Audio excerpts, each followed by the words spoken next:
commensalism. అసలు ఏంటి commensalism? It is a long-term symbiotic relationship where one organism benefit while other organism unaffected. This is called commensalism. మరి తెలుగులో ఏమంటారు? దీన్ని తెలుగులో సహభోజకత్వం అని అంటారు. కమెన్సలిజాన్ని సహభోజకత్వం అని అంటారు.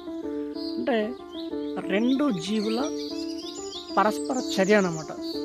దీనిలో ఒక జాతికి చెందిన జీవులు మాత్రమే లాభపడతాయి, మరొక జాతికి చెందిన జీవులు లాభపడవు లేదా వాటి వల్ల హాని కూడా పొందబడవు. అయితే ఇక్కడ ఒక జీవికి మాత్రమే లాభం జరిగింది. అది ఏది అంటే పిట్ట.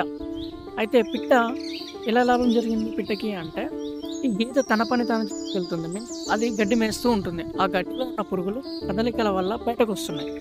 ఆ పురుగుల్ని చూసిన ఆ పురుగుని తినేస్తుంది. సో ఇక్కడ దేనికి లాభం జరిగింది? పిట్టకు లాభం జరిగింది. గీతకేమన్నా ఉందా?